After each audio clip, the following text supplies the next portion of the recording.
We need to start with what changed recently because this story is no longer living in obscure corners of the internet. It has moved into mainstream headlines.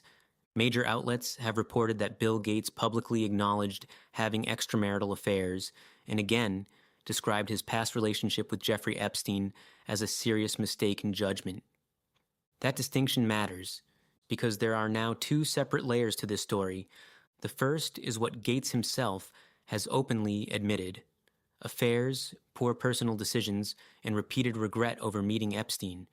The second is a far more explosive collection of claims tied to Epstein-linked communications, including allegations that have circulated for years but remain unverified and disputed. And before looking at any of that, you have to understand how powerful Bill Gates' public image was before any cracks began to show. For nearly 2 decades, Bill Gates represented something almost untouchable. He was not just one of the richest people on earth. For years, he was the richest person in the world. But unlike many billionaires, he built a second identity beyond money. He became the public face of large-scale philanthropy. Through the Bill and Melinda Gates Foundation, he pledged to give away most of his fortune, funding global health programs, vaccine initiatives, education projects, and disease prevention efforts across multiple continents. He received an honorary knighthood from the British Crown. He received the Presidential Medal of Freedom from Barack Obama. Magazine covers presented him not just as a tech founder, but as a model for what a responsible billionaire was supposed to look like. He wasn't simply the man who built Microsoft. He became the blueprint for the good billionaire. Then the pandemic pushed that image even further. For years, Gates had publicly warned that the world was vulnerable to a global pandemic. So when COVID arrived, he suddenly appeared everywhere. Interviews, panels, global health discussions, funding announcements, public briefings. To supporters, it looked like foresight. To critics, it looked like influence without democratic accountability. Some argued he had become one of the most powerful, unelected voices in public health.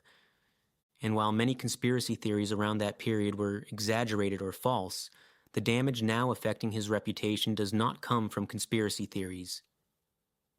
It comes from documented events that built over time.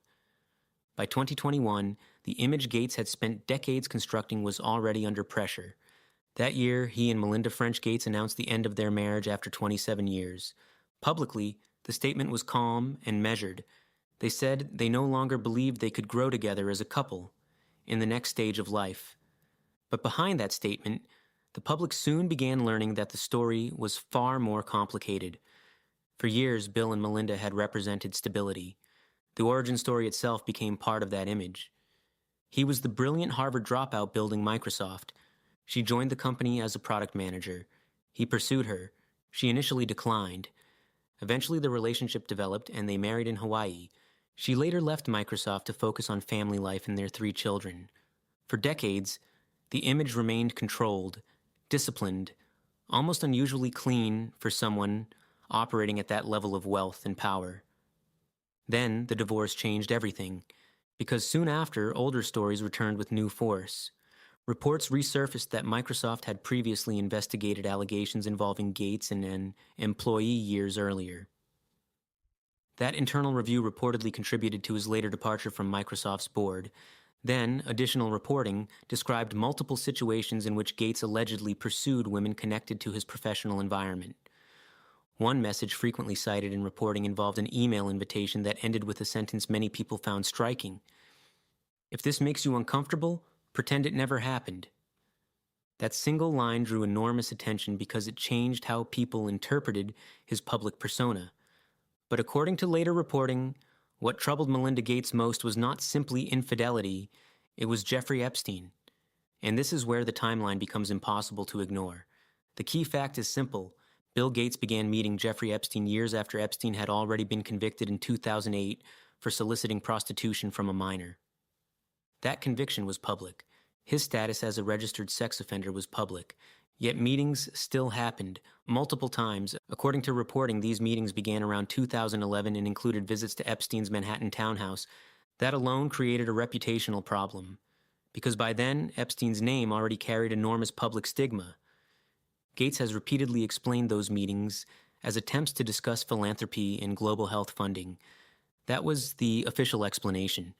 Epstein, according to Gates, claimed he could connect him to wealthy individuals interested in charitable initiatives. But critics have always asked the same question: why continue that relationship after knowing who Epstein was? Gates himself later admitted the meetings were a major mistake. He has publicly said he regrets every interaction. He has described the relationship as an error in judgment, but once those admissions were made, older allegations tied to Epstein resurfaced again. And this is where careful distinction becomes critical, because some of the most widely repeated claims come from Epstein linked to drafts and communications that were never independently confirmed as factual. Among those claims were allegations involving relationships with Russian women, references to medical treatment, and messages suggesting sensitive personal matters. These claims have circulated widely, but Gates has not confirmed those details, and they remain disputed.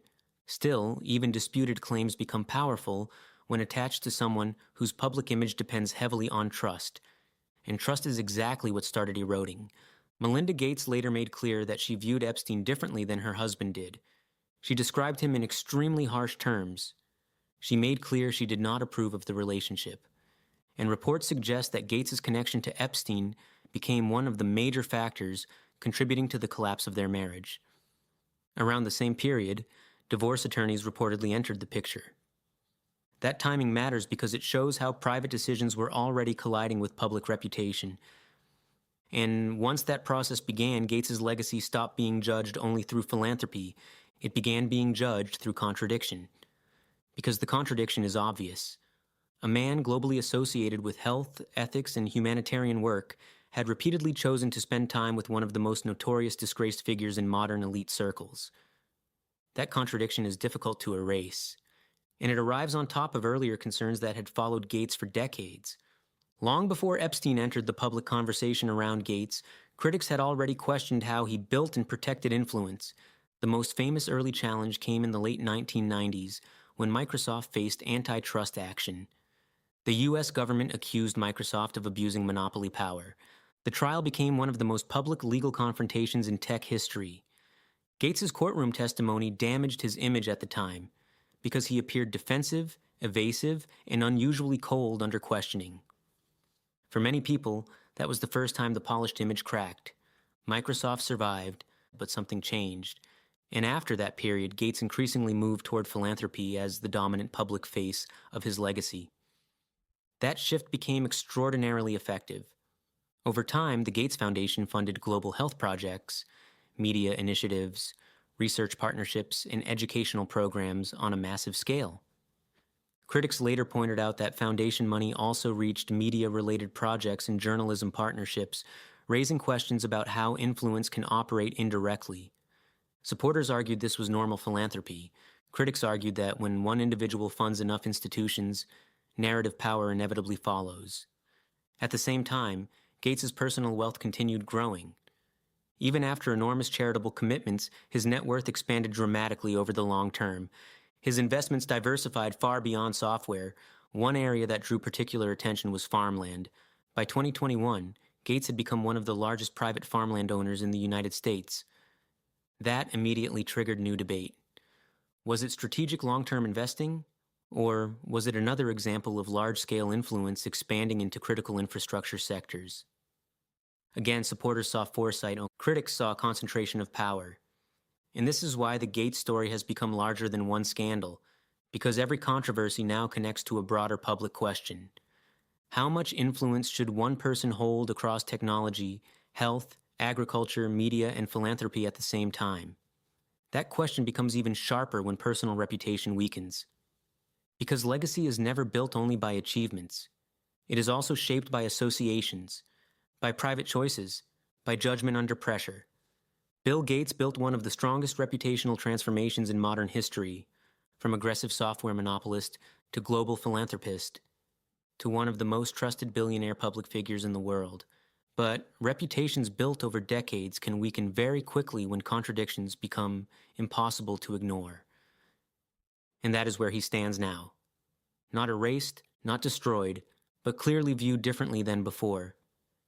The question is whether philanthropy remains strong enough to outweigh everything else that now surrounds his public image. Because for many people, the answer is no longer automatic.